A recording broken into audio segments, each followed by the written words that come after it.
You're watching South Asia Newsline, and here are the top stories we're tracking for you on Tuesday, the 14th of March. Indian Parliament again witnesses chaos over Rahul Gandhi's remarks and Adani row. Political activists and locals oppose land reforms in Gilgit, Baltistan.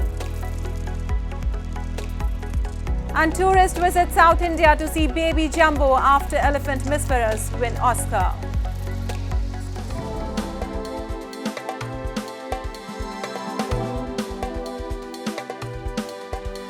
And now for all the details. The second day of the second leg of the budget session of the Indian Parliament saw stormy scenes once again on Tuesday, leading to adjournment of the proceedings. Heated exchange between the government and opposition lawmakers over remarks in London by Congress leader Rahul Gandhi continued in the Rajya Sabha, with senior BJP ministers seeking an apology over the comments in which Gandhi blamed the structures of the Indian democracy are under brutal attack.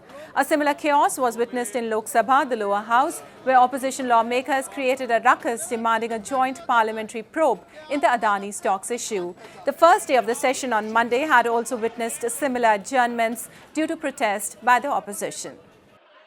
और मैं तो सभी party से appeal करूंगा कि वो इस बात की निंदा करें कि एक सीनियर मेंबर ऑफ पार्लियामेंट ने पार्लियामेंट की अवमानना की है, पार्लियामेंट को बदनाम करने की कोशिश की और विदेशी धरती पर जाकर India's Supreme Court on Tuesday rejected the government's plea seeking more compensation from American company Union Carbide Corporation for victims of 1984 gas leak in Bhopal that resulted in one of the world's worst industrial disasters. The apex court said the government's curative petition for top-up compensation has no basis in legal principle. The court said they were unable to furnish any rationale for raking up the issue more than 2 decades after the incident, and the claimants were already awarded more than reasonable compensation. The judgment says that there should be finality for Union Carbide. However, I think survivors today are feeling that what is the finality for the victims? In the early hours of 3rd December 1984, methyl isocyanate gas leaked from a pesticide factory owned by Union Carbide in Bhopal.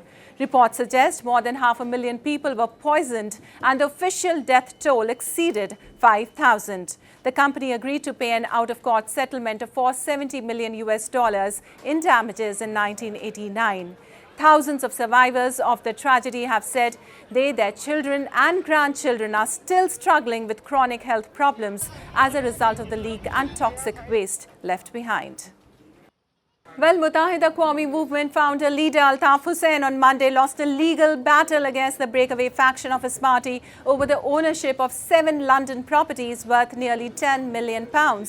A court in the UK ruled that the breakaway faction MQMP was the true MQM and that its members were the beneficiaries of the trust and therefore of the properties.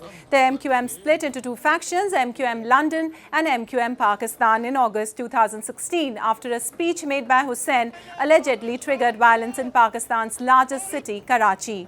MQM has dominated Karachi since the 1980s.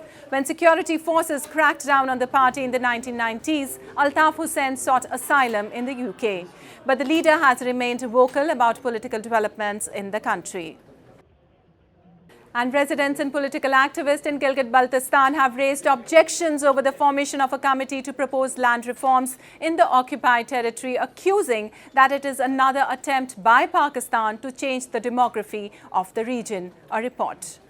Locals and political activists in Gilgit-Baltistan have objected to formation of a committee to propose land reforms in the illegally occupied territory, blaming that it is another attempt by Pakistan to change the demography of the region. A worker of opposition PPP said the natives fear they will soon become a minority due to unregulated influx of outsiders and land mafias aided by Islamabad. Gilgit-Baltistan earlier also witnessed unrest due to centuries-old Khalsa Sarkar law, which allowed the government to claim ownership of barren land, even if it is collectively owned by local community. नंबरदार के जरिए हमारी जमीनें उठाने की कोशिश इस mission को हम नाकाम बनाएंगे। हमने उसी दिन भी कहा है किराए के लोगों को ले जाके आप बंद कमरों में मीटिंग करोगे तो उसका रिजल्ट इंतहाई खतरनाक निकलेगा. Activists accuse Pakistan repeatedly brings about such legislations without even consulting the locals, while widespread poverty, unemployment and lack of even basic amenities continue to remain major challenges.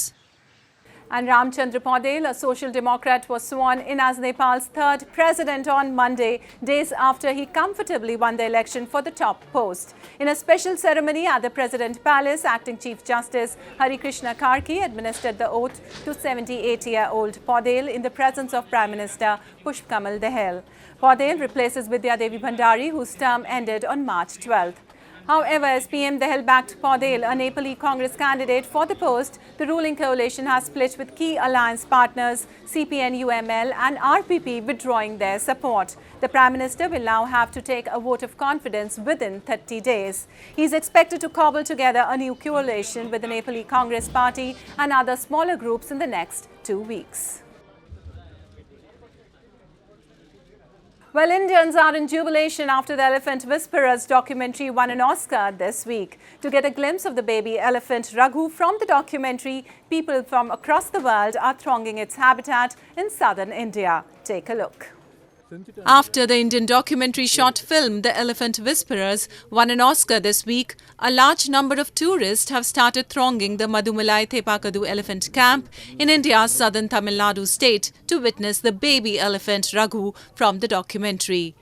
The Elephant Whisperers explores the relationship dynamics between humans and animals.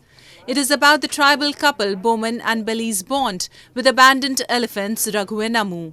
Tourists are showing curiosity to know more about the jumbos of the camp, which have become the talk of the country. I'm from London in England, and we came to visit the elephants, and then we found out that two of them, Bumi and Raghu, won the Oscar last night, so it's very fortunate that we were able to see them here.